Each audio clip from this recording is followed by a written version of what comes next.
Fala, meu povo, mais um episódio do Pod Esporte começando. Pod Esporte, que é um podcast original aqui dos estúdios da Olá Podcast em São Paulo. Se você ainda não conhece os caras, por favor, vai lá no site deles, www.olapodcast.com, e conheça a quantidade de podcasts que tem lá.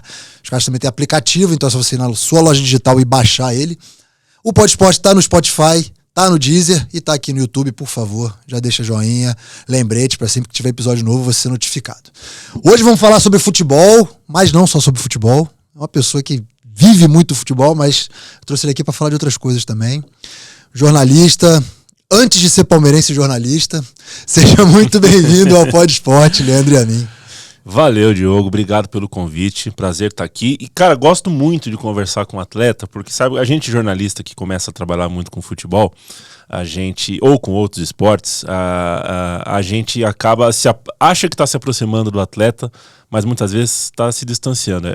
O mistério que é um atleta, a cabeça de um atleta, o corpo de um atleta, o que move um atleta, às vezes é insondável para um jornalista e vira um mistério muito grande. Eu gosto muito de conversar com um atleta, gosto mais de ouvir ele responder perguntas do que fazer perguntas, porque vocês têm muito, a gente trabalha, acha que está contando a história dos atletas e, na verdade, quem tem que contar essas histórias são os próprios atletas. Muitas vezes a gente acha que tem a história e não tem. E esse é um dos grandes prazeres que eu tenho, falar sobre esporte, sobre qualquer tipo de esporte. Que legal, cara, que legal. Entender o que passa dentro da cabeça, do corpo de um atleta. Pô, que legal. E assim, eu acho que, pesquisando um pouco sobre você vive muito dentro do futebol. E eu acho que essa sensação que você tem, talvez seja, não sei o quanto você conversou com atletas de outras modalidades, mas eu acho que você é muito do mundo do futebol, né, cara? Hoje em dia, já há bastante tempo, os jogadores são muito blindados, né, cara? Tipo, se eu conseguir falar com o cara, você tem que falar com o assessor 1, 2, o 3, o 4, a mãe, a irmã, a avó, e aí, oi. Aí você chega no cara. Como é que é, cara, para um jornalista, conseguir chegar até conseguir contar uma história que, é um papo mesmo, igual a gente tá tendo aqui? É muito difícil, hoje é muito difícil, você falar dos grandes times do Brasil é muito difícil. Eu passei por alguns dissabores recentes, inclusive, fazendo produções que no fim dão certo, chegam legal pro público, mas até você conseguir, né, eu cheguei a ter que tentar conversar com um jogador de time grande, um dos grandes times do Brasil, que a ideia era mostrar a família, onde passou a infância, e nem isso o jogador quer. Não porque ele tenha vergonha da infância, mas porque a infância é detectável. Ele tá rico. A rua onde ele passou a infância, se a gente filma, alguém vai saber qual rua é. Entendi. E aí ele tem medo de sequestro, tem medo que roubem um amigo, tem medo que alguma coisa aconteça com um parente.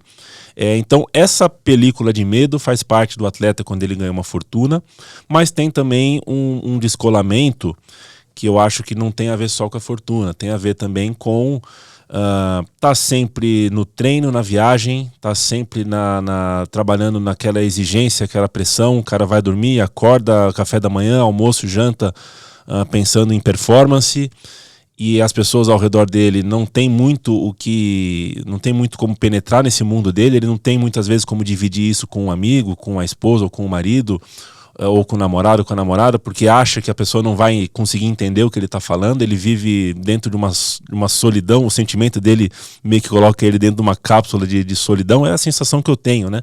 A impressão que dá, muitas vezes, que eu sinto nos atletas, é que eles já partem do princípio de que as pessoas não vão entendê-lo. Entendi. Né? E eu não sei se isso corresponde ao que... Eu acho que tem isso também, mas eu acho que também tem muito daquele negócio, o cara vive nessa loucura, essa rotina, que, cara, é difícil. Eu acho que a gente pode até abrir umas aspas pra falar aqui. Eu lembro, sei lá, Botafogo e Bangu, Moça Bonita, domingo, 4 horas da tarde. É de 708 graus naquele lugar. E aí o cara erra um passe, o cara não chega numa bola que o cara coloca. E aí o torcedor... Irmão, você não sabe o que é o dia a dia do cara, entendeu? Então, assim, eu acho que a minha... Eu até te falei isso aqui em off, esse meu distanciamento do futebol, eu acho que é muito... Justamente por causa dessa paixão exacerbada do torcedor. Eu, por ser atleta, eu acho que, com certeza, eu entendo muito mais esse lado que você citou aí, dessa rotina.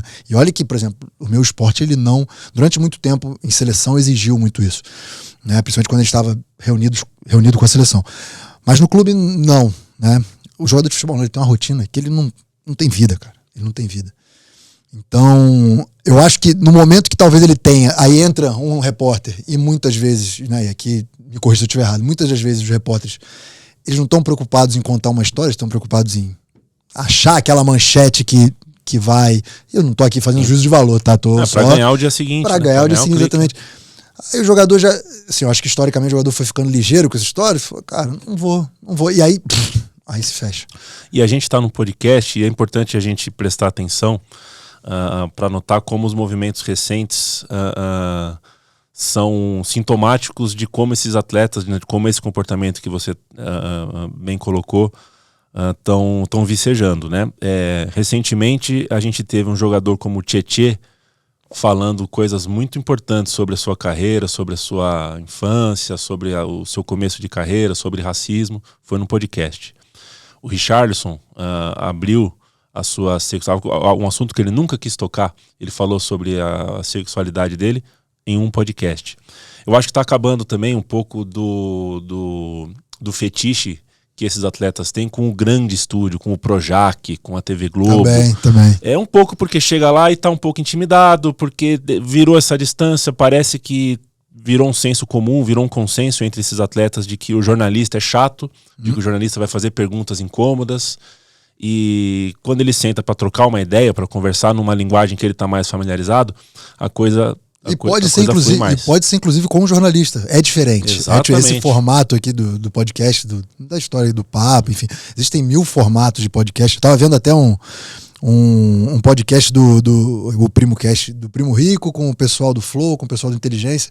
Os caras falando dos formatos, né? Tipo, isso aqui, cara, o formato é infinito, né? A gente criou-se esse estigma. Aí você criou o podcast lá, em 2013, com outra proposta, só o áudio. É só o áudio ainda lá, né, na Central? Quase toda a programação mas a demanda pede vídeo, alguns programas... Então, a gente vai falar um pouco sobre o Central também, mas só pra voltar aqui. E aí, cara, eu acho que é exatamente isso, esse formato de, eu tô trocando ideia com você, eu não tô... Muitas vezes o cara, não é o meu caso aqui, mas o cara, ele vai ter coisa na manga ali pra tentar tirar alguma coisa do cara, e às vezes o jogador sente tão à vontade, o negócio tá ficando tão legal, né? Não numa conotação pejorativa. Pô, eu vi agora o Roger Guedes foi recentemente no Pode Pá. Cara, são uns puta corte lá, enfim. Sim. Não sei se você é muito fã do Roger Guedes, mas enfim. Quer mesmo que eu responda? Mas enfim, cara, eu acho que isso tende a mudar. E, pô, o podcast ele veio também para quebrar esses estigmas, cara. E tem um aspecto também no atleta que eu acho que tem a ver um pouco com essa coisa meio matuta, que o atleta vira um adulto um pouco distante, que é lidar com o medo. O cara passa dos 10 aos 20 anos indo dormir pensando, pô, será que eu vou ser jogador? Será que vai dar certo? Será que vai dar certo? E aí, nesse caminho, ele vai se protegendo de algumas coisas. A religião é uma delas. É uma coisa que dá conforto pro cara, faz o cara... Só que essa religião, em algum momento, vai falar pro cara, se protege porque lá fora tá cheio de inimigo. Lá fora tá cheio de gente que na hora que você fizer sucesso, vão querer te sugar. Na hora que você estiver lá por cima, vai ter gente aproveitadora se passando por amigo. E aí você tem pessoas da sua família que também fazem o mesmo. Estão te protegendo, isso é super legal, mas às vezes com um discurso que vai te colocando dentro de um casulo. E eu acho que ele perde até a capacidade de filtrar, né? De entender que, pô, o cara quer bater um jornalista, quer conversar comigo, quer saber uma... Beleza. Pô, o jornalista quer conversar comigo, mas quer tirar alguma coisa? Peraí e tal. Eu acho que falta muito esse jogo de cintura. A gente precisa entender também que boa parte dos jogadores, eles vêm de origem muito humilde, né? De situações de vida que eu não consigo imaginar, você não consegue imaginar, a gente não consegue se colocar no lugar do cara, né? E às vezes vem algumas coisas atravessadas que a gente percebe que é exatamente isso, né? Que é uma falta de preparo. Cada vez mais jovens estão fazendo sucesso. Pô, o moleque do Palmeiras agora, o Hendrick, cara, 16 anos. Pô, cara, 16 anos. Pô, eu com 16 anos, meu amigo, eu tava, sei lá, tendo minha primeira namorada, sabe? Umas coisas meio malucas. E embora seja muito... Não é bonito, nem romântico, eu não sei que palavra usar, mas embora faça parte da nossa vida e a gente trate com muito afeto histórias que deram errado, né? História do Garrincha, por exemplo. Garrincha, um dos maiores jogadores da história do futebol, morreu pobre. Um monte de jogador que, se perdeu por causa de algum vício, se perdeu por causa de uma violência, se perdeu porque faltou alguma coisa em algum momento e jogou tudo fora. Então eu acho que esse novo atleta, essa é a parte boa dessa blindagem, né? Esse novo atleta tem um aconselhamento e tem uma estrutura. A gente lembra, nos anos 90 tinha uma história folclórica do Tele Santana, que não, quando ele via um jogador chegando com um carro novo, ele mandava devolve o carro. Não, comprou um terreno para tua mãe, comprou um terreno para teu irmão, então você não vai comprar um carro, né? E acho que hoje isso já é um consenso pro atleta que consegue chegar nesse topo da pirâmide, né? É o atleta hoje de 20, 21 anos que joga num Flamengo, num Corinthians, ele já sabe que vai ter 50 anos com alguma reserva, a não ser que faça alguma coisa de muito, realmente, irresponsável. Isso é algo muito bom. Algo muito bom da gente ver. Mas é algo pro topo da pirâmide e só pro futebol, praticamente hoje, né? A gente tem nos outros esportes um ou outro caso. Cara, é difícil. Se você pegar... Assim, a gente fala, o futebol é para poucos, para muito poucos. Para os esportes olímpicos, quando a gente fala de esportes olímpicos, cara, fala aí. Elenca pra mim 10 atletas que vem na sua cabeça de esportes olímpicos que fizeram sucesso no país. 10, rápido. Não vem igual vem no futebol. Exato. Não vem, cara, não vem. Vem Guga, Gustavo Borges, Cielo já começa a travar, e aí não vai, cara, não vai. É bem complicado essa história do pé de meia, assim. Pé de meia, eu fico pensando, uma das minhas atletas preferidas, que é a Mayra Guiar. Sim. Já parei pra pensar, cara, será que a Mayra Guiar ganhou o que ela merece? Será que não, né? Dificilmente. Isso, se a gente para pra pensar nisso, a gente fica meio chateado, né? Porque o potencial que a gente tem pro nosso esporte, e a gente não consegue cumprir. Para quem consegue, apesar de tudo, conseguir um título mundial, um título olímpico, 2 títulos mundiais, 2 títulos olímpicos, e ainda assim a gente não consegue. Cara, exemplo maior que o Arthur Zanetti, pra mim, não tem. Cara. O Arthur Zanetti, ele foi campeão olímpico em Londres e medalhista olímpico no Rio. Cara, eu lembro que foi entre Londres ou entre o Rio, ou logo depois da Olimpíada do Rio, cara, o cara meio que, não tinha equipamento pra treinar lá em São Caetano, assim, sabe? E ele é da cidade lá, ele muito tempo em São Caetano e tudo, a prefeitura dava um jeito e tudo. A última notícia que eu tive é que ele saiu de São Caetano, que não... E assim, você escuta falar do Arthur Zanetti aí por aí? Quem não segue ele em rede social, que hoje também é um negócio que pra atleta olímpico, é uma ferramenta que, cara... ninguém sabe que eu sou, amigo. Se você quiser, agora a pessoa sabe que você é. Se fizer um trabalho legal na rede social, então, assim, isso ajuda muito o atleta olímpico. Mas, cara, é absurdo, assim, esse negócio que a gente fala do pé de meia. Eu falo que todo atleta, ele morre 2 vezes psicologicamente, porque tem outra parada também, tá, Leandro? Não dá pra comparar o Diogo com o Neymar, mas nem de nada. Não dá. Mas na hora do jogo lá, o sentimento que ele tem é o mesmo que o meu, cara. De querer ganhar. Isso é muito louco. Essa aproximação desses caras, assim, desses caras que estão na mídia o tempo inteiro e tudo.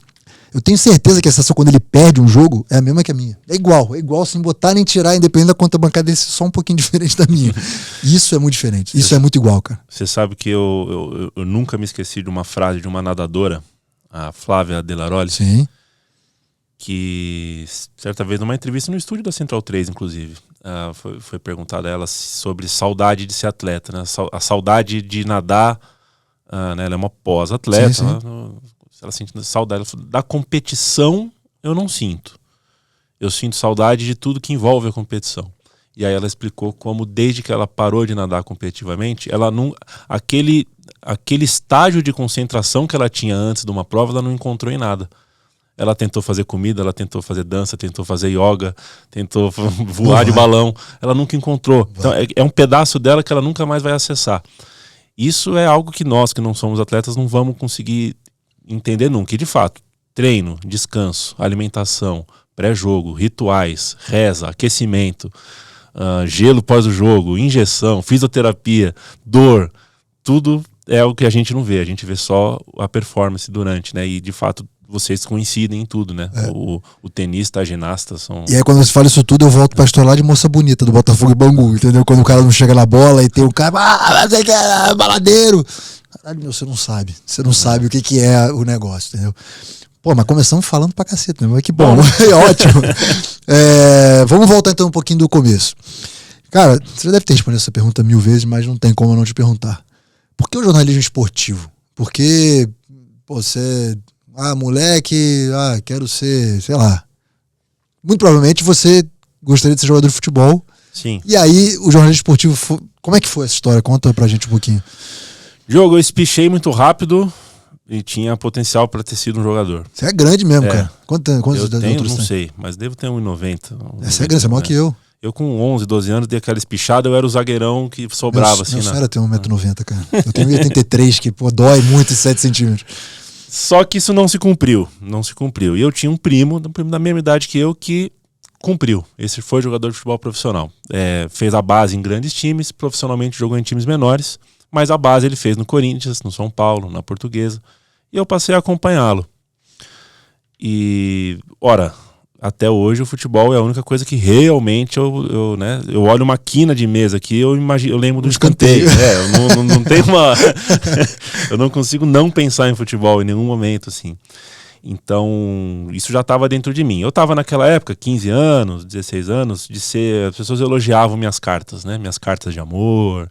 Era bom de escrever. Eu já recebi elogios. Então, o elogio faz milagres na vida de uma pessoa, né? Então isso já estava dentro de mim. E eu passei aí, eu morava perto do Corinthians, meu primo era junior do Corinthians, e eu ia aos treinos com ele. Como chama seu primo? Meu primo chama Dedé. Dedé. Um beijo pra ele. Grande Dedé. E ele ia pro terrão, pro lugar onde treinavam as categorias de base, eu ia pra fazendinha, onde treinava o time profissional. E ficava ali do lado dos jornalistas. E ali eu percebi que se eu não ia ser jogador... um jornalista, os jogadores chamavam, e ali era Vampeta, Rincon, Ricardinho, Marcelinho, Luizão, né? Aquela turma toda, Gilmar Fubá, chamava os jornalistas pelo nome, conversava com os caras, encostava na grade, trocava ideia.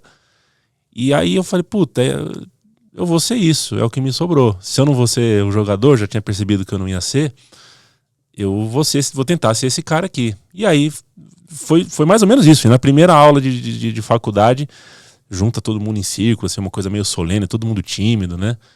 E aí você tem que falar seu nome, por que você tá lá, por que você tá entrando no curso de jornalismo.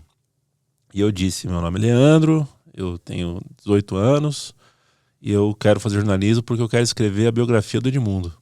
Esse era o meu... Caralho! Esse era o meu foco, assim, que era um foco sem foco, né? Uhum.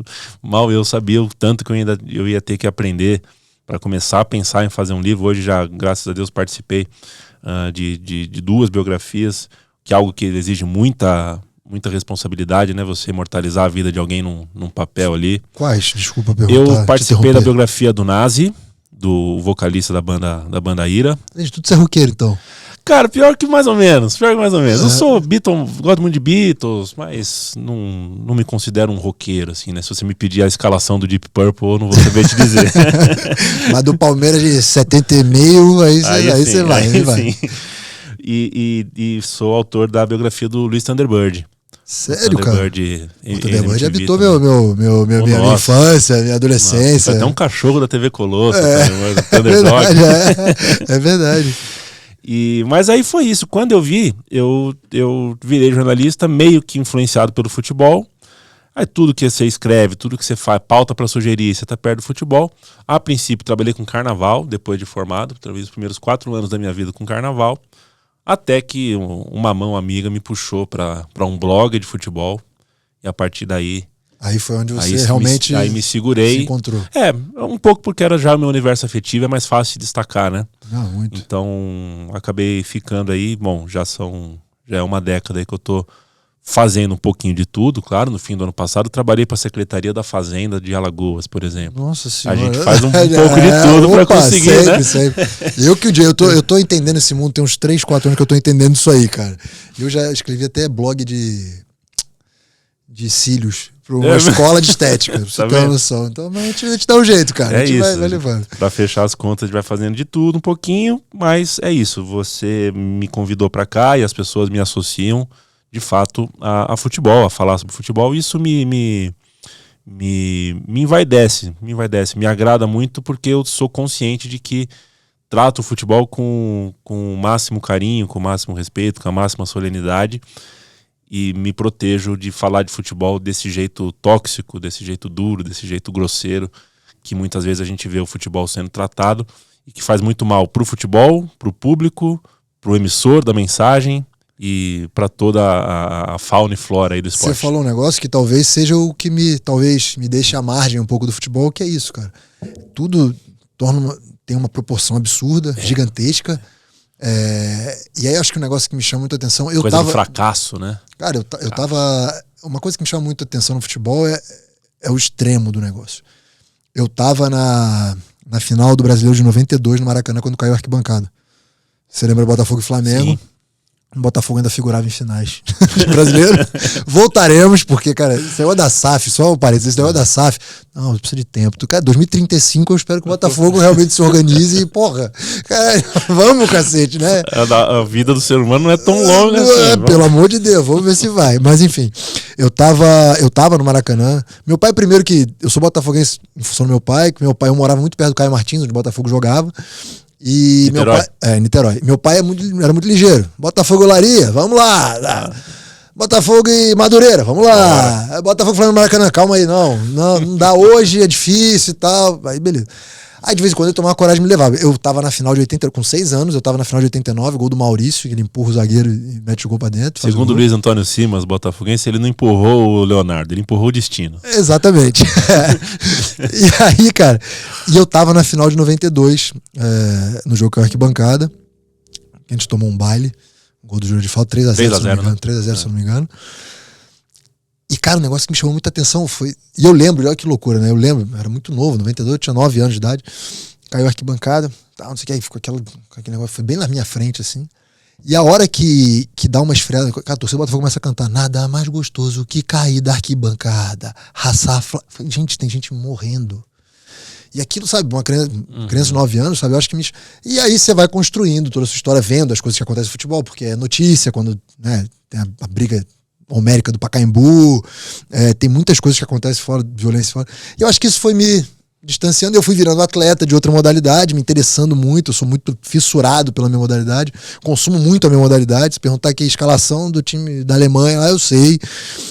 E aí, cara, eu acho que eu fui me distanciando do futebol muito em função disso, sabe? Que você falou aí. Então, eu gosto, não acompanho muito, porque falei, botafoguense, eu sempre tenho que falar, o título brasileiro tem um roubado, né, Márcio Rezende, tá, toda aquela história. Mas eu acho que o futebol, por isso que eu fiquei meio, sabe, à margem, assim do futebol. E não tá errado, cara. Não tá errado porque o futebol, de certa forma, quis assim.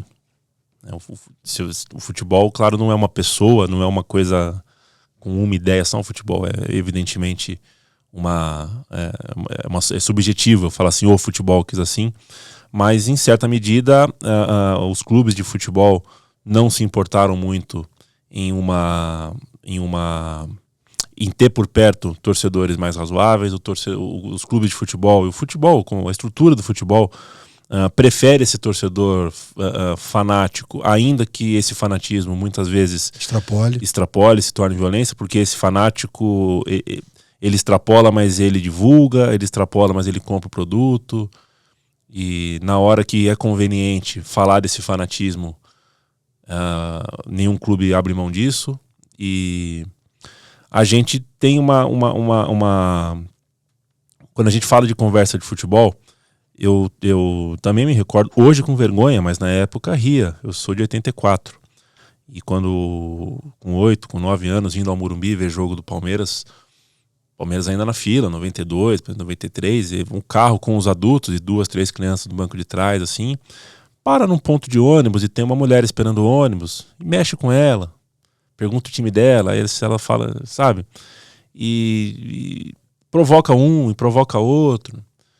Isso não é legal, né? Não é. Isso não é bacana. E a gente acha graça, primeiro porque a gente é criança, claro. Depois porque você está no contexto. A gente romantiza o Maracanã para 100 mil. Tinha 100 mil pessoas no Maracanã para ver o Zico. Mas quantas dessas 100 mil pessoas eram mulheres? A família que ia ao estádio. Como era geral no Maracanã, teve que geral era R$1. Nem tem mais R$1. Existe alguma coisa que tem R$1? Nada custa R$1. Nem existe mais R$1. Nem sabia que. Hoje é de 5 para cima. Então, a família que a gente fala, que a gente prega, que tem que voltar aos estádios, voltar ao futebol, ela, na verdade, ela nunca esteve no futebol. A família é o pai e o filho. Aos poucos, as filhas e depois as mães e as mulheres. Teve recentemente uma ação muito legal do Atlético Paranaense, não foi? Foi o Atlético Paranaense? Que foi só mulher no estádio, ou Curitiba? Foi no futebol do Paraná. Os dois, tanto a dupla Atletiba, é uma ideia que pode ter acontecido antes, mas originalmente foi na Turquia. pelo menos que eu me recordo de ter visto na Turquia. Aí eu não sei se foi alguma inspiração direta, né? Já que o Alex faz essa ponte Turquia-Paraná aí. Mas é isso, já que vai jogar com o estádio vazio por uma punição coletiva, você vai punir coletivamente, porque se você não conseguiu prender o indivíduo, você faz a punição coletiva, né? Você não conseguiu punir o indivíduo, que foi uma briga, um problema de violência generalizada. Só que o estádio vazio é muito triste também. Então, achei uma solução... bem legal, cara. Foi bem legal isso aí. Mas você falou que nunca tinha pensado, voltar a família do estádio, realmente nunca esteve, não é uma volta, né? É inserir a família no estádio, porque isso realmente, eu não recordo. Vai ao estádio, é o pai e o filho, né?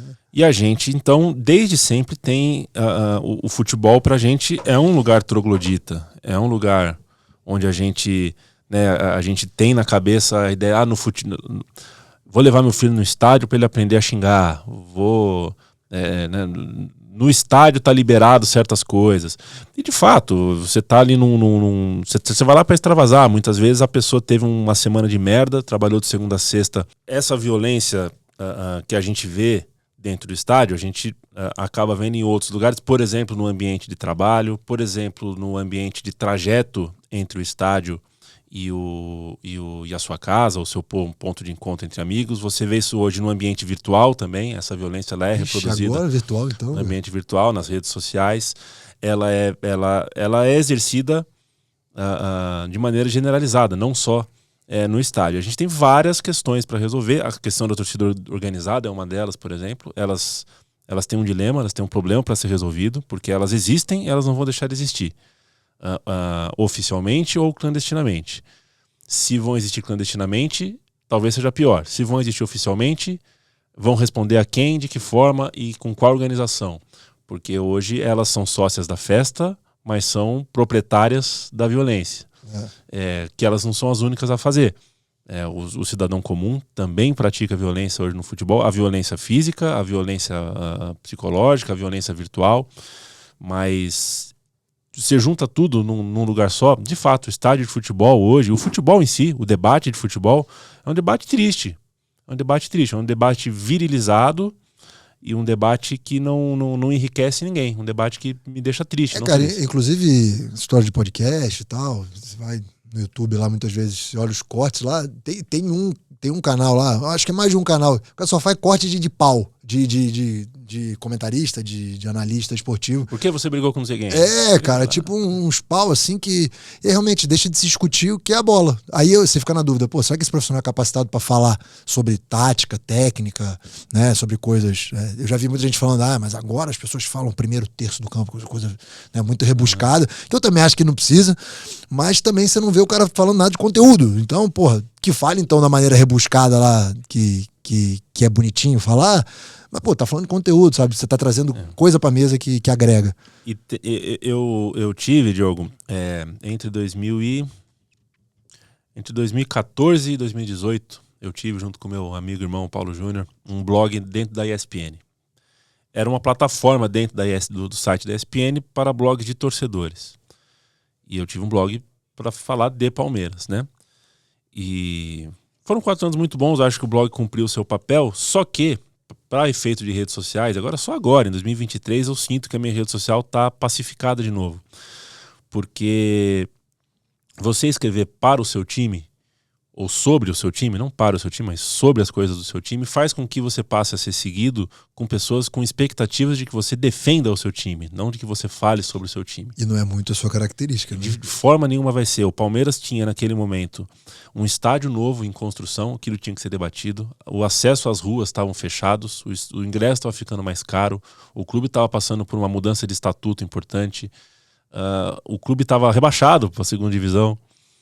Então você tem uma porção de debates para fazer que não são... Passar a mão na cabeça. Não são confortáveis para o torcedor. Só que o torcedor muitas vezes quer saber o teu time para saber se ele coincide a tua opinião com a dele e quer apontar nos outros um clubismo que, quando é pro lado dele, ele protege. Né? Você é um palmeirense, você não está falando as coisas que são importantes que coincidem com o que é favorável para o Palmeiras. Por quê? Aí quando vê um flamenguista falando do Flamengo, tá falando isso porque é flamenguista. Então, cara, mas eu acho que você falou, isso hoje em dia, é na vida isso. As pessoas não estão preparadas para ouvir a opinião dos outros.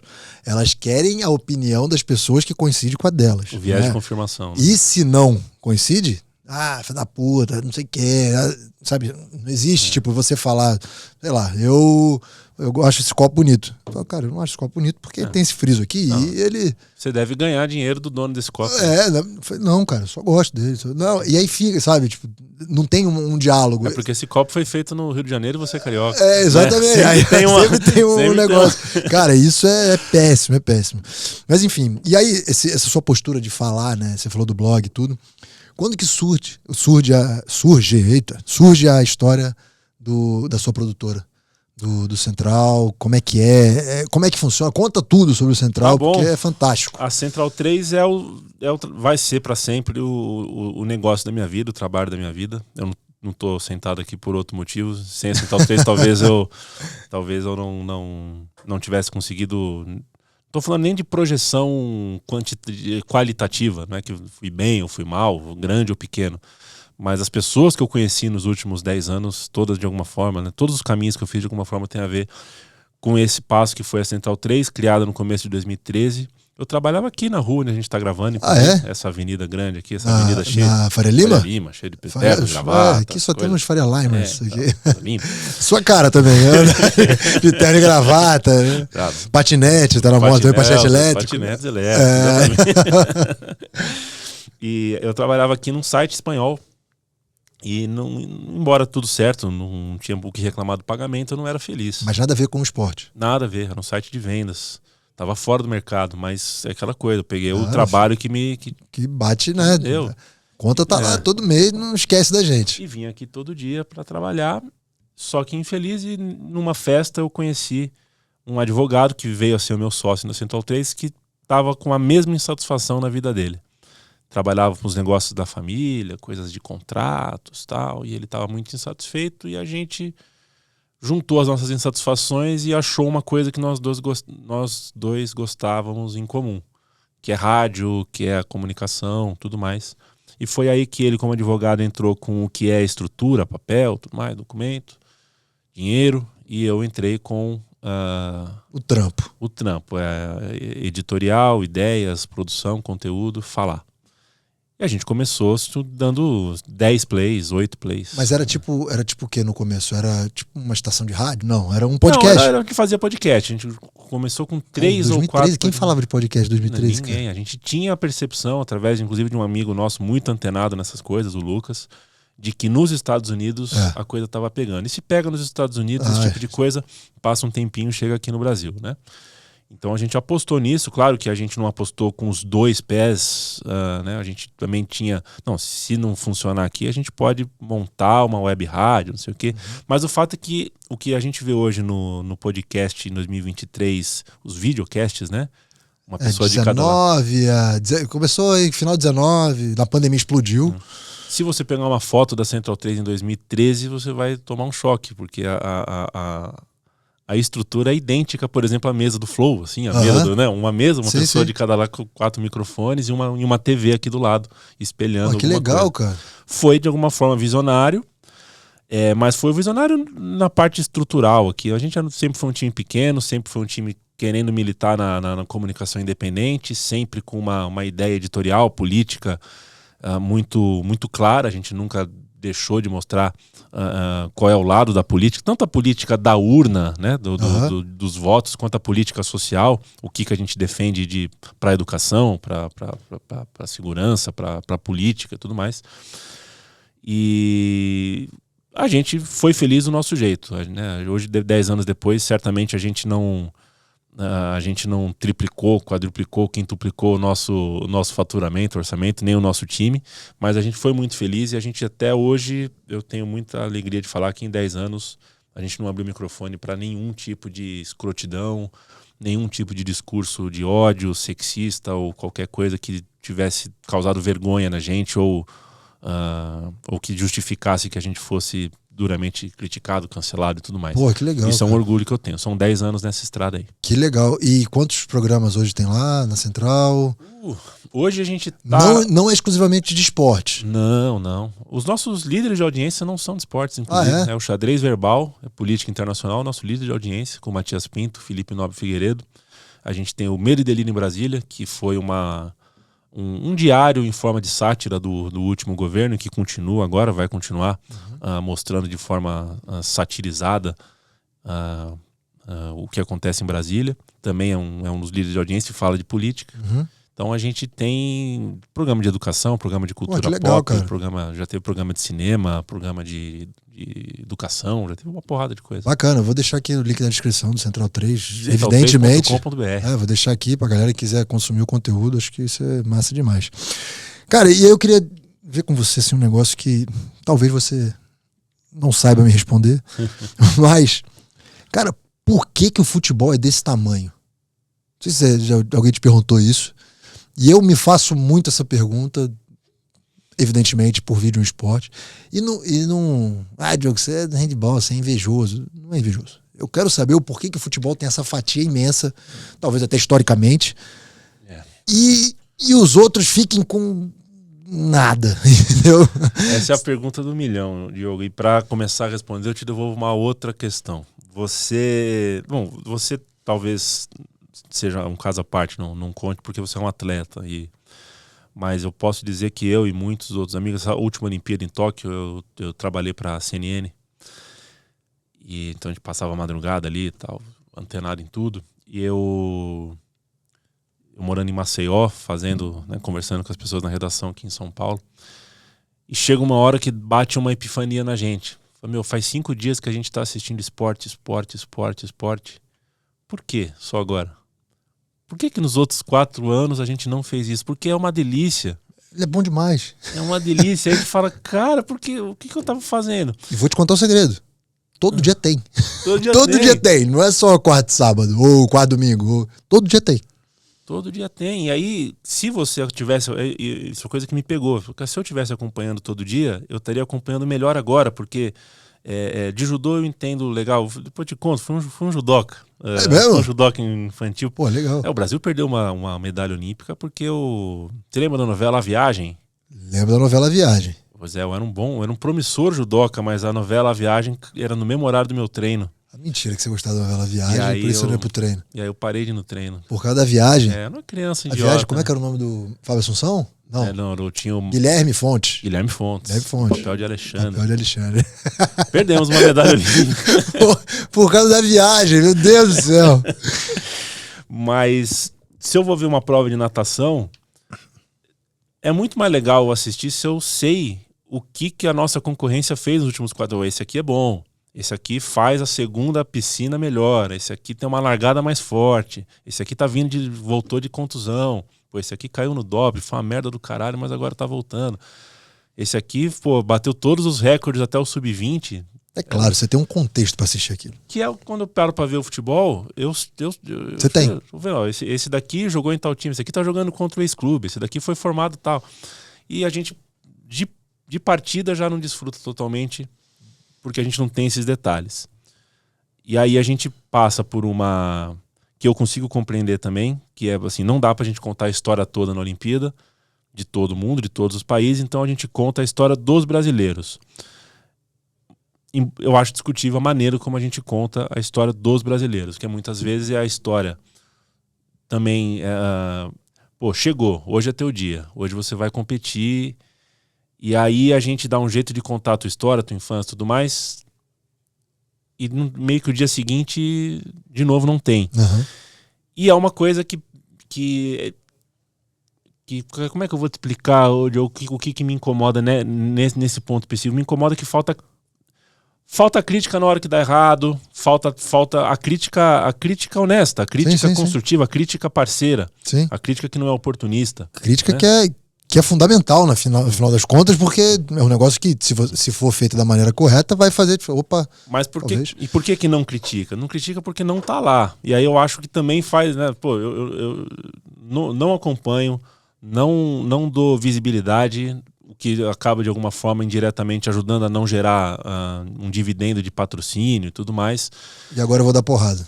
Agora eu vou criticar? Não, agora eu não vou criticar. Agora, não deu resultado, tal, mas tudo bem, a gente vai sempre elogiar. Então, essa parte mais, esse pano quente que a comunicação põe na época de Olimpíada, eu entendo, mas acho que também é um sintoma da maneira como a gente maltrata. Eu estou respondendo tudo isso para fugir não. da sua pergunta. Não, mas talvez você chegue. Talvez você chegue na resposta.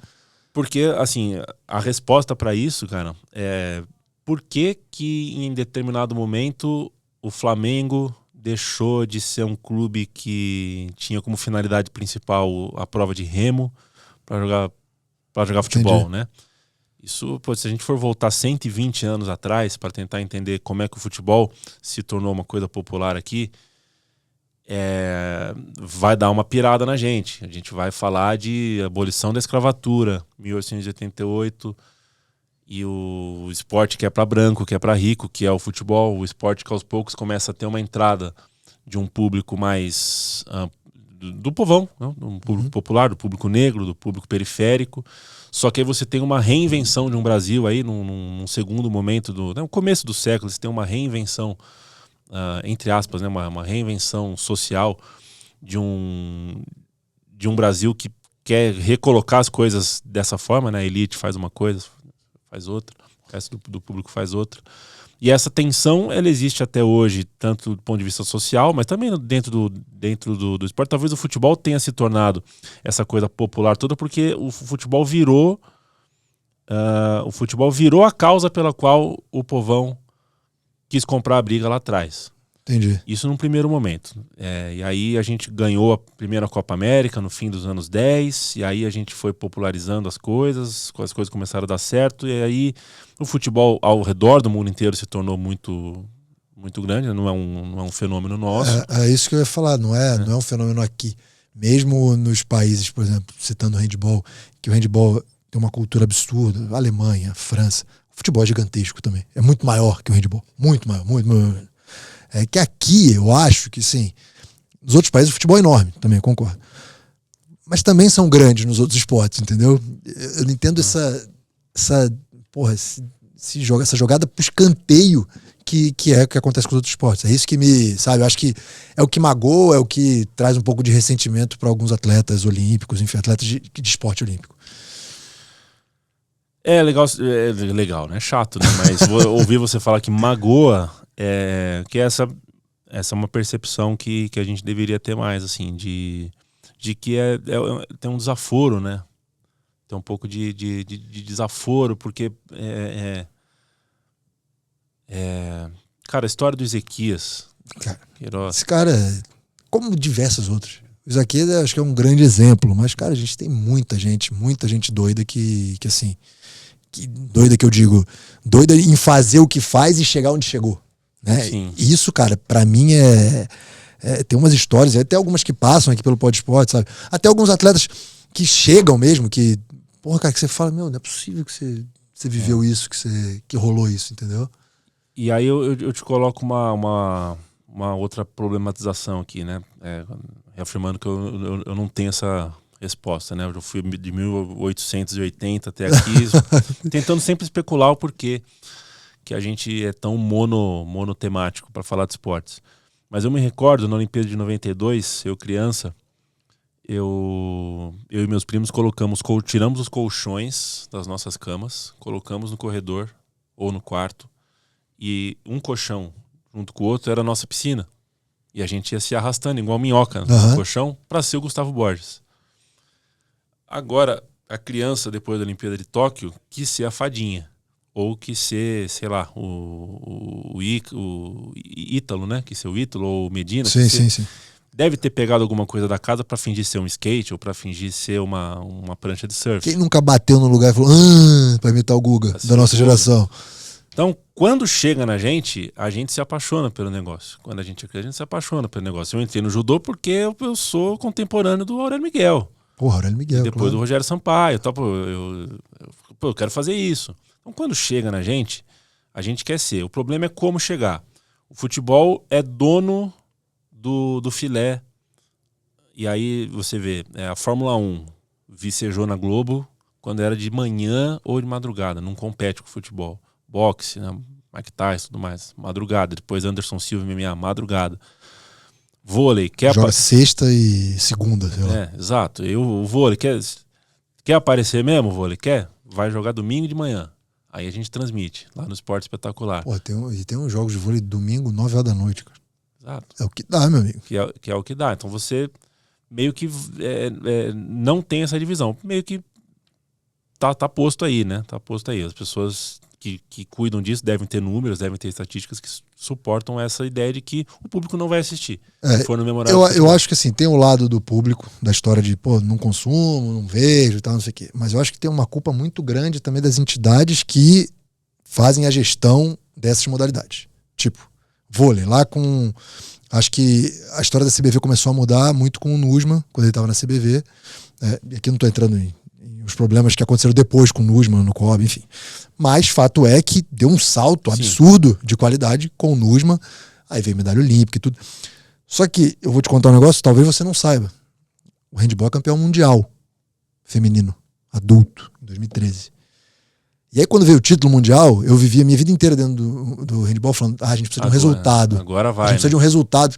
Quando veio o resultado, a gente não estava preparado para aquilo acontecer. Pô, a gente teve atleta da seleção brasileira, que foi eleita a melhor do mundo, que sentou com o Jô lá.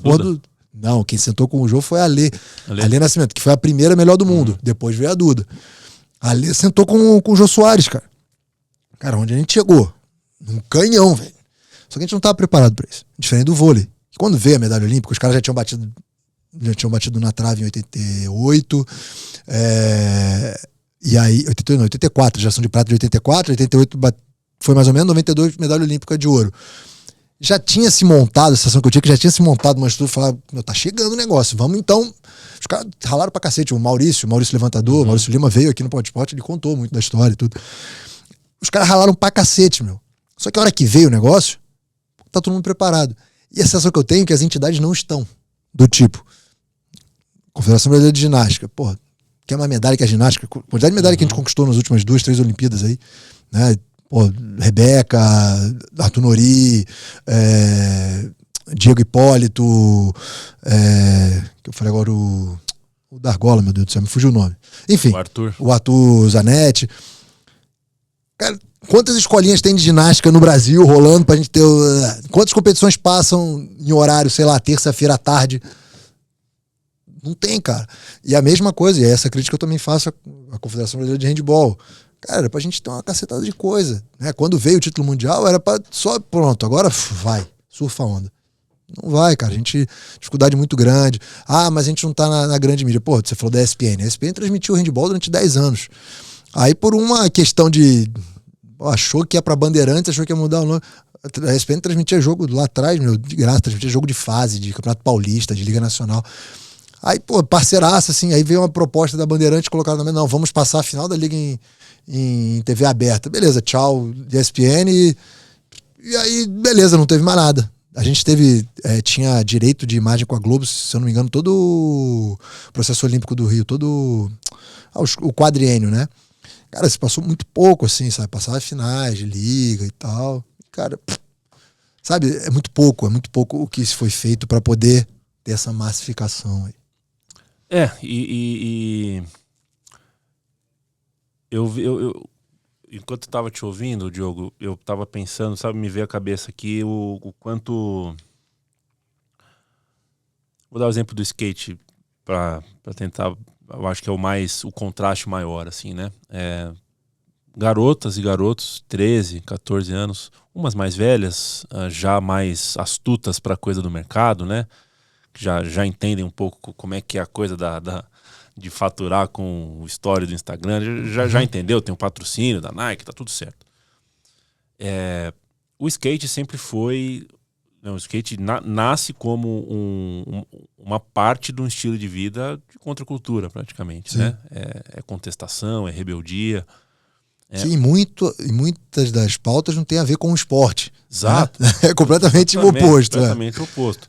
E aí, hoje entrou no calendário olímpico e entrou muito na nossa artéria esportiva, aí tá na Sport TV, tá na ESPN, com uma roupagem que vem de um estilo de vida, vem de uma coisa de parceragem entre adversários. Pô, isso é foda, isso é foda. Isso aí, pra você que é do futebol, então, vai, fala aí. Sorriso sempre, super lealdade, tudo certo, pessoas acessíveis, que dão entrevistas super legais, que dançam, coloridos, né? Pô, entrou. O surf fez mais ou menos a sua mesma...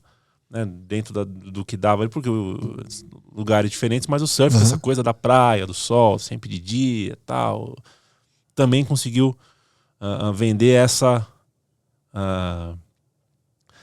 marca. Eu fico pensando se é disso que se trata, sabe? A gente quer, além do esporte em si, além do resultado do esporte em si, a gente quer que o Alisson Pio dos Santos, além de ganhar, dance, fale divertidamente, seja engraçado. A gente está preparado para quando vier um vencedor que é, enfim, não gosta disso. Introspectivo. Um cara que é mais introspectivo, um cara que não... determinados esportes não são muito para isso mesmo. O código da ginástica, por exemplo, é muito diferente desse código do skate. O código da ginástica são pessoas muito mais centradas, sim. recatadas, não são muito de um sorriso meio calculado ali, uma coisa muito mais controlada. É que eu acho que as competições, né, os esportes em si, aí você falou, dentro da modalidade, eu conheço alguns atletas de outras modalidades que fora dali são desse jeito, mas ali dentro não. Ali dentro, você citou 2 exemplos, tipo o skate. Porra, é sorriso, é dancinha, na hora que vai fazer um negócio... O cara da ginástica, ele vai apresentar pro árbitro, ele não vai dançar um TikTok aqui, né? Tipo, o cara vai lá bater, então quase que uma continência, um esporte, né? O judô, pô, imagina, o cara chega lá e desenrola, bate, joga de ladinho e não dá, não tem. Né? Mas talvez seja por isso que alguns esportes caem no gosto. É que assim, o skate e o surf, por exemplo, eles eram muito consolidados como esporte já. Né, esporte radical, os X Games, o surf tem lá WQS, não sei quantos. E aí eu vejo que o movimento olímpico, entendendo que os esportes, vamos jogar assim, como os esportes tradicionais estavam muito caretas, a gente precisa trazer gente jovem para ver isso. Também acho. Tanto é que agora para Paris, cara, você me desculpa, todo respeito ao pessoal do break, mas o break dance vai estar no programa olímpico de Paris. Desculpa, eu não consigo entender. Eu entendo de outra maneira o breakdance, né? Minha opinião. Pode me bater se quiser, mas eu não acho que seja... Cara, sei lá, é muito subjetiva. É igual a gente lá atrás colocar, lembra a aeróbica? Sempre passava no Fantástico no final do dia, passava lá, os caras sorrindo e tal. Você teve polainas? Não, eu não tive polainas. Minha esposa dançou aeróbica, ela fez aula de aeróbica. Você não fez aula de aeróbica, né? Não fiz. O Disney Sanches, que é um preparador físico, ele veio aqui, ele foi campeão mundial de aeróbica. Eu fiquei como assim? Campeão mundial, cara. Bicampeão mundial de aeróbica. Eu falei, cara, você ficar dançando sorrindo, aquilo lá. Mas enfim. Então, assim, eu acho que é um movimento do Comitê Olímpico Internacional justamente para trazer essa galera mais jovem, essa galera que tá no celular o tempo inteiro, essa galera que consome tipo on demand tudo, toda hora tá aqui, tá na mão. E eu acho que a galera tá ficando meio envelhecida que curtia esses esportes tradicionais. E eu faço uma pergunta que, enfim, a gente está aqui sondando, não estamos fechando questão, né? A gente falou, disse, pô, pra ser bem sincero. A gente não tem a resposta, de fato, não tem a resposta. A gente sabe que é uma lástima, mas a gente não consegue entender como que o Alisson Pio dos Santos não conseguiu...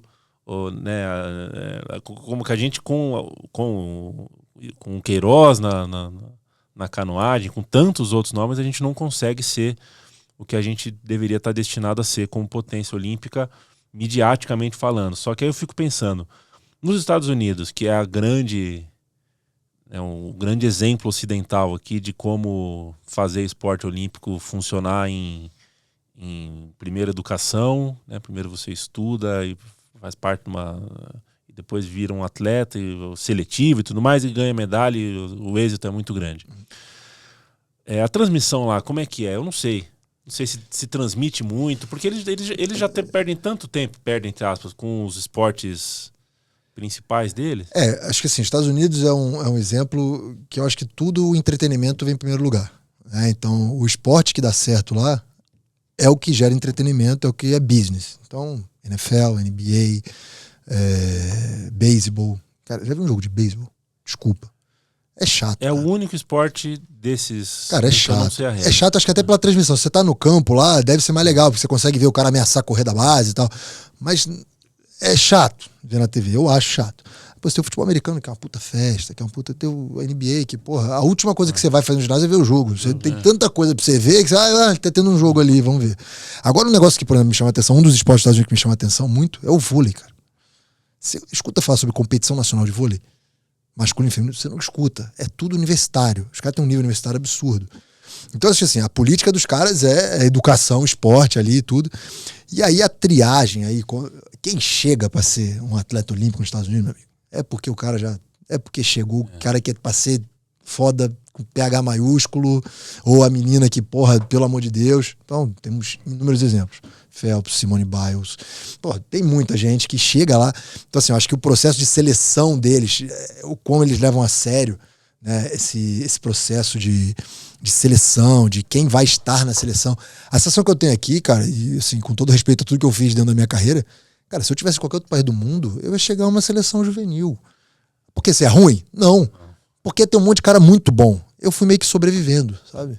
Quanto cara da minha idade que tinha que era muito maior que eu, que era melhor que eu e tudo. Mas, agora 18 anos, vai jogar onde? Vai estudar. É a pergunta que eu te faço. Eu vim aqui para responder perguntas, mas eu vou te fazer... Pelo amor de Deus, você veio aqui também para perguntar. Você, na verdade, quem pode fazer pergunta aqui é você.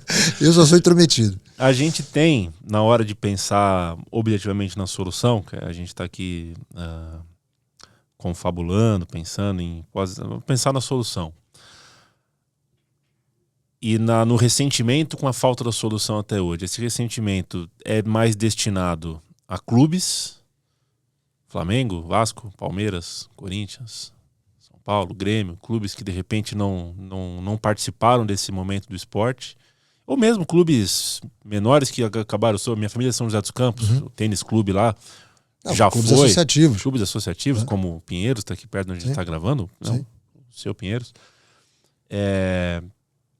Ou a iniciativa privada, empresas que poderiam encontrar uma forma de, puxa vida,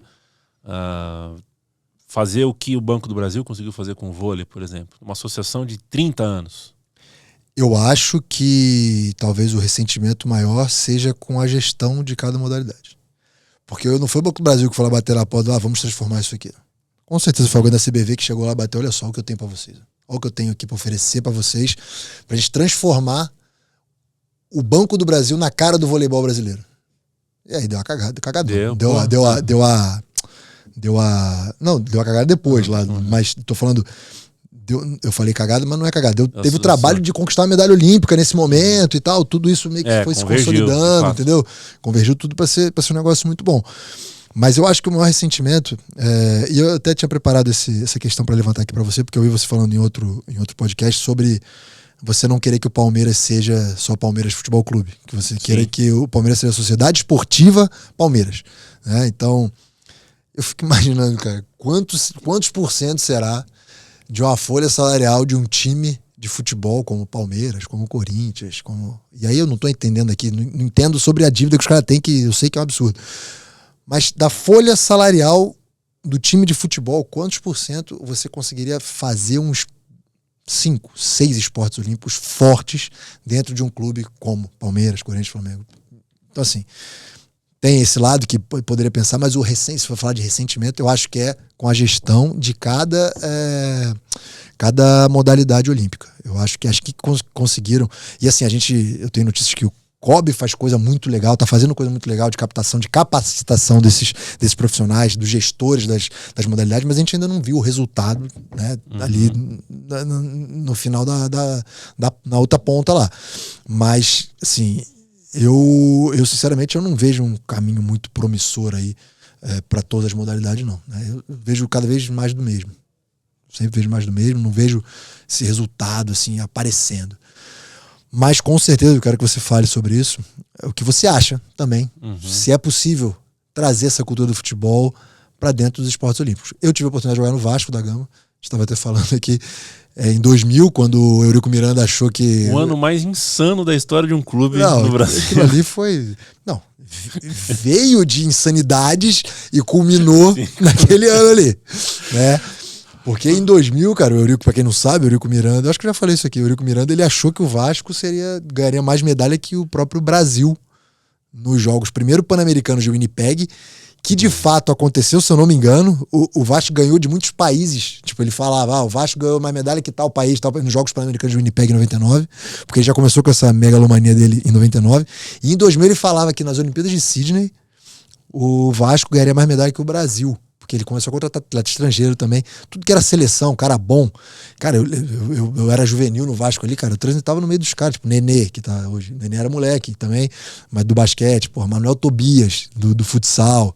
Futsal não participou dos Jogos Olímpicos, mas, cara, nadadores, jogadores vôlei de praia, vôlei de praia, vôlei masculino, vôlei masculino, não lembro se tinha, mas vôlei feminino.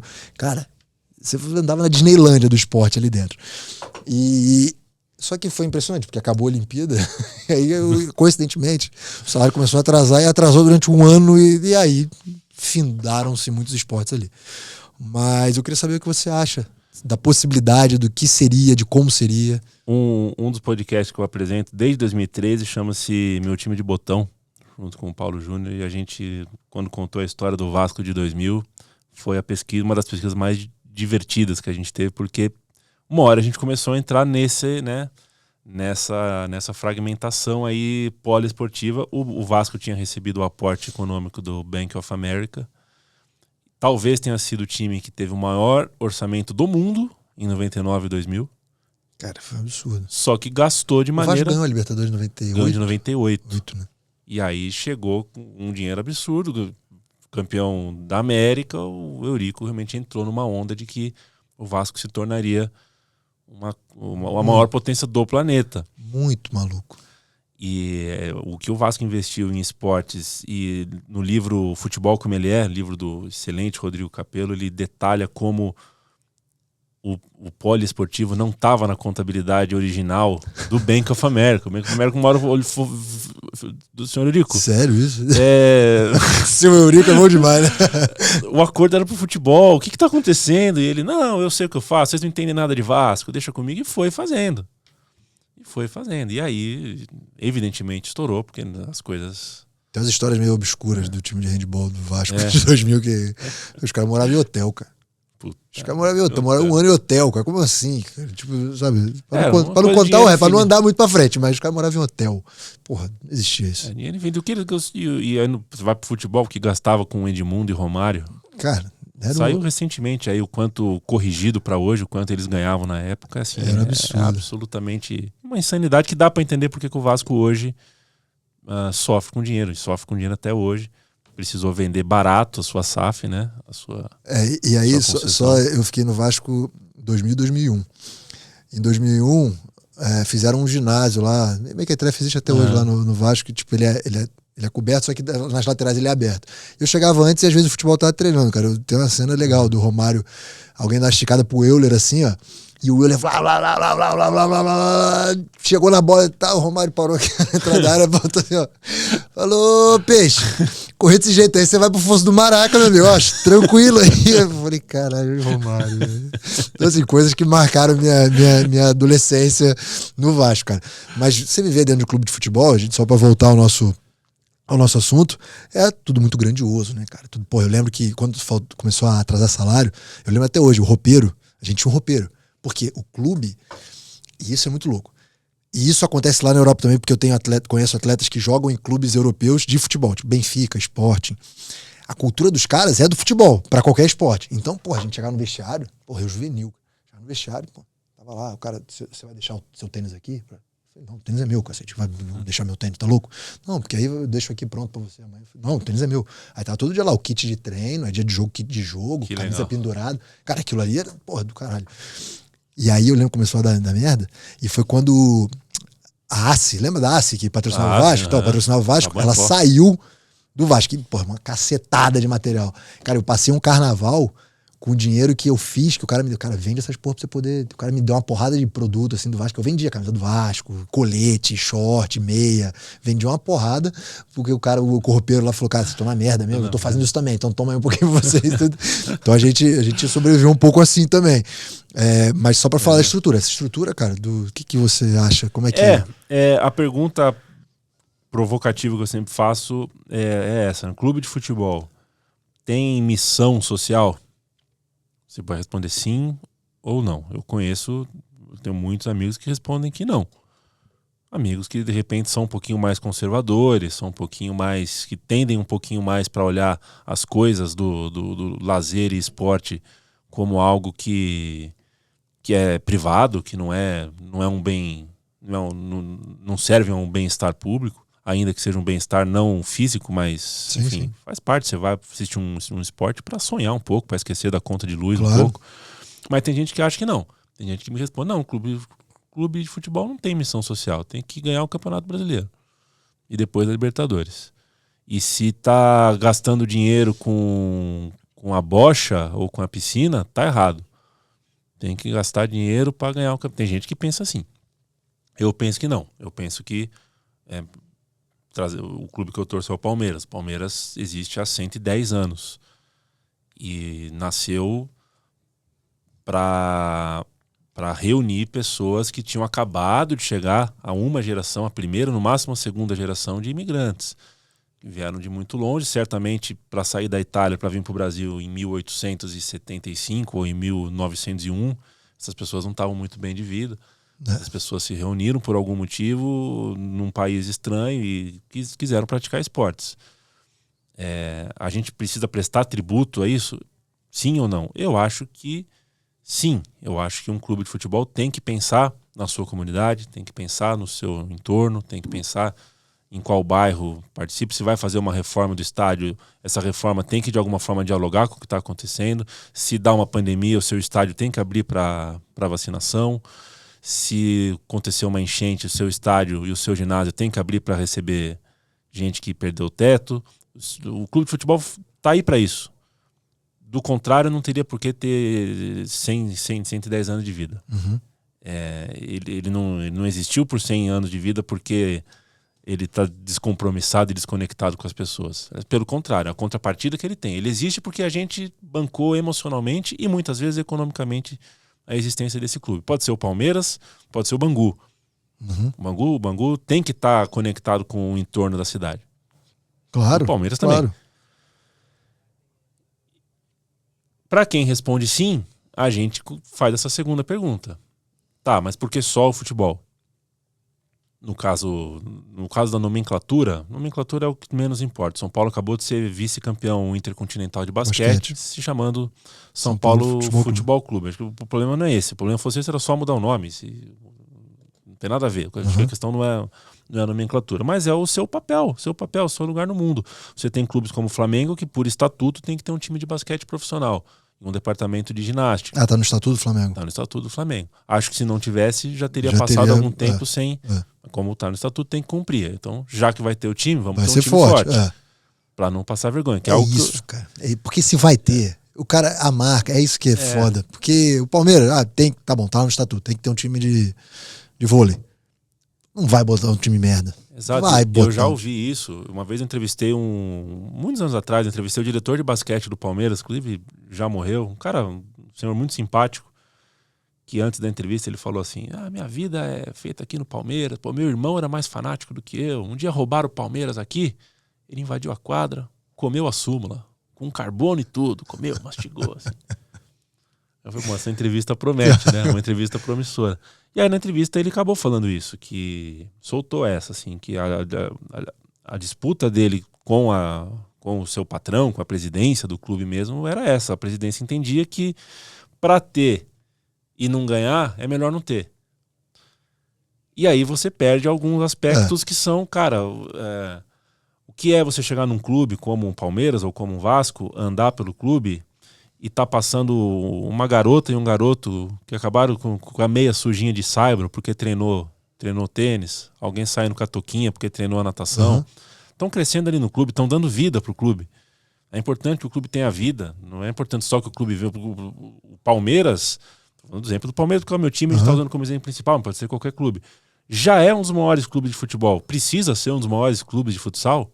Precisa ser o maior campeão de handebol? Precisa ter o maior time de tênis de mesa do mundo? Não. Basta que tenha. É importante que tenha. Porque vai fazer com que a vida ele exista. Você, de alguma forma, está fazendo com que exista participação. Eu conheci uma molecada que treinava boxe no Palmeiras, foi jogar bola comigo no futebol amador aqui de São Paulo. E, pô, é molecada que veio da Bahia, outro veio de Cuiabá. E, pô, dormiam ali no Palmeiras. Sabe o que aconteceu? Passaram a gostar do Palmeiras, torcer pro Palmeiras. Um dia eu encontrei na arquibancada, tá ali torcendo pro Palmeiras. A grandeza do clube tá também aí. Sim. E você conseguir... Cara, já é muito... Esses clubes de futebol, eles, obviamente, são muito estabelecidos dentro do futebol. Pô, por que não eu me estabelecer como um clube associativo, como um clube olímpico, como... Pô, por exemplo, o Esporte Clube Pinheiros o slogan do clube é o mais olímpico do Brasil, né? Levanta essa bandeira. Pô, tem um monte de questões ali de isenção fiscal e tudo gira em torno por conta do esporte olímpico, que também está no estatuto. Alguns esportes tem que ter, né? Porque tá lá no estatuto. Mas, cara, os clubes de futebol, com a sua grandiosidade, cara, eles podiam ter um departamento. Eu sei que muitos têm departamento de esportes olímpicos, mas com um olhar um pouco mais bacana, sabe? Eu acho que, pô, tinha que ter um olhar ali de, pô, vamos fazer crescer o esporte no país, sabe? Vamos... É que aí vem a cultura do futebol. Eu quero que você, meu irmão, eu quero que você, se for... A gente, no handball, a pior coisa que acontece é quando vem a notícia de que um time forte acabou. Porque aquilo ali alimenta o outro time forte. No futebol, se o Santos acabar, que não vai acabar, obviamente, mas se acabar, a sensação que dá, sabe? Sim, eu não sei se é essa. Eu posso estar completamente equivocado, mas a sensação que dá, acabou, beleza, chupa. Chupa, né? Tá, rebaixou. Pô, que merda. Você vai jogar um Campeonato Brasileiro sem o Santos na primeira divisão, sem o Palmeiras na primeira divisão, uma merda. Pô, você quer ter o Palmeiras e Corinthians no Brasileiro também. Você quer ter o Santos e São Paulo no Brasileiro também. Você quer ter o Botafogo e Flamengo. O Botafogo caiu. Chupa. Pô, que merda. Eu acho uma merda, né? Pro esporte. Mas não é a cultura que se tem no futebol. Vou te dar um exemplo. O estádio atual do Palmeiras, o Allianz Parque. Já foi um show lá. Já foi em show? Qual show? Pô, fui Sandy Júnior e amigos. Amigo, pô. Foram na mesma noite? Não, na mesma noite não. Foi amigo, pô, mas foi perto um do outro. Amigos. Foi primeiro o Sandy Júnior e depois amigos. Eu acho que a Sandy, o Júnior e o Chororó e o Chitãozinho pegaram o mesmo ônibus, então, na rodoviária de Campinas, São Paulo. Deve ter sido. No dia que inaugurou o estádio do Palmeiras, foi acho que outubro, acho que mais para outubro do que para setembro de 2014. Jogou com o Sport Recife às 9h30. E teve Palmeiras e Brasília no NBB, no Campeonato Brasileiro de Basquete, no ginásio do clube às 7h. Eu viajei para ver o time de basquete do Palmeiras, porque eu sabia que ia acabar rápido quando montou o time.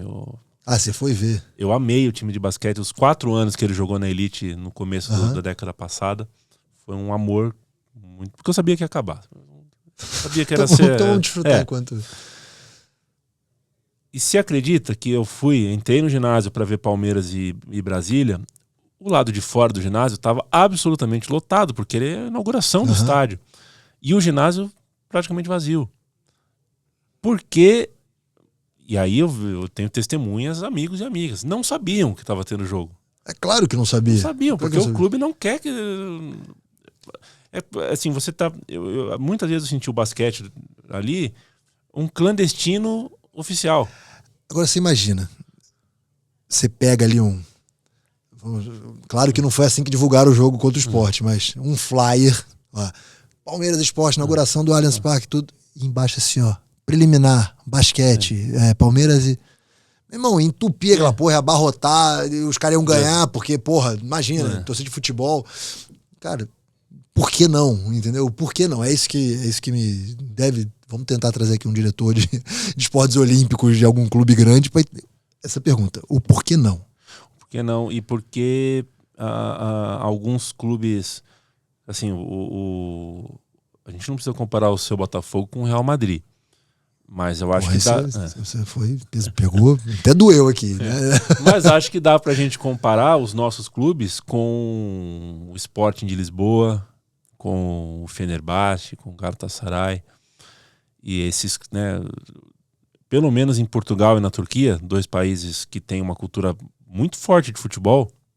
Então dá pra servir como exemplo. Eles são fanáticos por futebol também. Sim, muito. Mas na Turquia o cara chega sábado de manhã, o torcedor do Galatasaray abre, tem vôlei masculino, vôlei feminino, basquete masculino, basquete feminino, futebol masculino, futebol feminino e outros esportes. Em Portugal o hóquei sobre patins é muito forte, mas tem um time de futebol, tem um time de handebol forte no esporte. Handebol é um esporte super... O cara, assim, se ele quiser assistir, vai jogar pelo menos 3 esportes em casa, ele vai ter, mais os que vai jogar como visitante. Um fim de semana poliesportivo. Se o cara é fanático que nem você, o cara consome aquela porra o final de semana inteiro, cara. É um sonho. O final de semana inteiro. Então, assim, É um sonho. se tiver algum diretor de esporte olímpico, presidente de clube grande, pelo amor de Deus, cara, olha com carinho pro esporte, porque eu acho que é você posicionar a sua marca em outros esportes, de outra maneira. Ah, beleza, começa a surfar agora a onda aí, porque ano que vem tem Olimpíada. Beleza, começa a surfar agora, não tem problema não, mas aí surfa pra sempre. Entendeu? Pô, porque, cara, eu acho que seria fantástico, cara. Fantástico demais, assim, a gente ter... Pô, imagina, cara, um clássico, Corinthians e Palmeiras de handebol. O Corinthians tem equipe... Normalmente esses clubes, alguns, né? Normalmente não, alguns têm categoria de base. O Corinthians tem até o cadete, se eu não me engano, que é sub-16 masculino, e o feminino, não sei se tem mais até juvenil, mas tem categoria de base. O Palmeiras durante muito tempo teve categoria de base, até cadete, se eu não me engano, também. Mas aí, tipo, né, acho que é muito na questão do quadro associativo ali, tudo para tentar trazer sócio, tudo, mas quando entra na parte de alto rendimento e competição, não rola. Cara, curtiu o papo, velho? É isso? Tá bom? Pô. Não, tá fácil? Terminei o primeiro copo aqui de aguinha só agora. Cara, obrigado demais pelo seu tempo. Pô, acho que muito enriquecedor. Eu vim pra cá preocupado porque, pô, o jornalista é sempre muito mais difícil. E, pô, de um esporte que eu, como eu te falei aqui, pelos meus motivos, não é? Falei, cara, o cara vai falar da escalação do Palmeiras de 72, eu não sei e tudo. Mas, pô, acho que a gente foi pra um caminho aqui que é muito legal. Você, como jornalista esportivo, também deu uma aula aqui, né? Mostrar que você não é só jornalista barra palmeirense, não palmeirense barra jornalista. Pô, obrigado demais, cara. Quem quiser te acompanhar, a rede social, deixa aí o seu canal. Oh, meu Deus, Central 3, eu vou deixar o link aqui, mas dê seus recados finais. Sou eu que te agradeço de antemão pelo convite, mas principalmente pelo que você me explica agora do convite, porque eu sou um desses que tá no barquinho do futebol, com um balde, ou um copinho assim, ó, mas tirando o veneno e jogando fora, assim, ó. Pô, que bom saber disso. Para que não afunde. E pode crer que eu não sou o único. E aí é uma coisa que eu até falo para quem nos assiste, assim. Tá consumindo em rede social, na televisão, na internet, em podcast, gente que te parece tóxica, provavelmente ela é.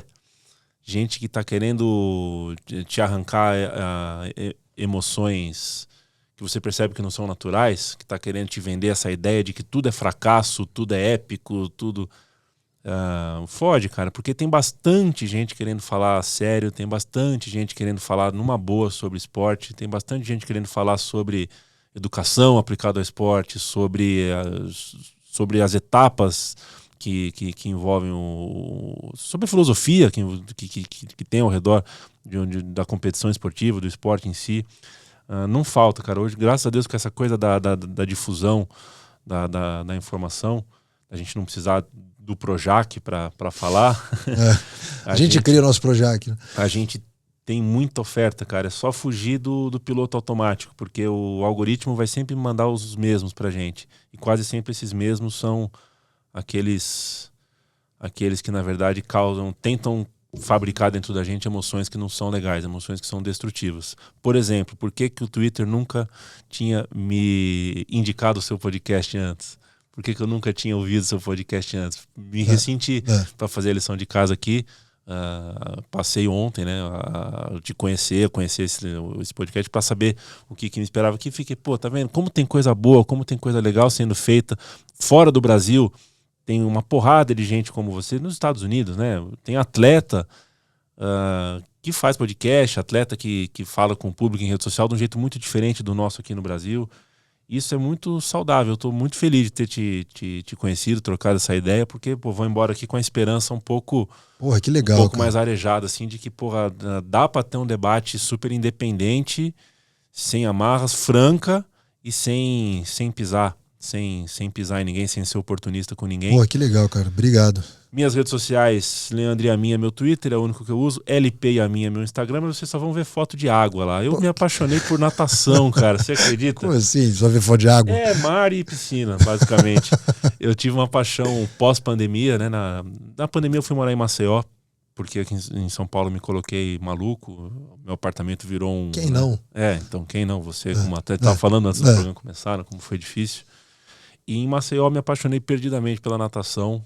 Virou uma razão. É mesmo, que legal, cara. Estou muito apaixonado comecei agora a fazer travessias marítimas. Pô, tem que levar uns nadadores lá no seu podcast lá, cara. Então, puxa vida. Tem um monte aí, um monte de... A Marcela Cunha, tem uma galera aí, cara. Eu não a gente tira essa aí... mulher, ela não existe, né? A gente atira na estratosfera pra acertar na lâmpada, mas a gente atira, né, cara? Cara, como é que nada 25 quilômetros, cara? Não dá nem pra andar 25, mas já nadar, cara. Nadar. Ela é fora de série. Mas cara, Leandrão... Tô muito apaixonado lá, só que no Instagram vocês não vão ver nada sobre mim. Só, tá bom. Só então, foto Twitter lá, Leandro Yamin. Leandro Yamin, exatamente. Então, eu dei uma fuçadinha lá, massa, bacana. Boa. E também lá na Central 3. Na Central 3. Então, central3.com.br. Se eu não estiver falando, provavelmente eu tô editando, produzindo. Você tá ali onde o Bigode tá e o Vitão tá.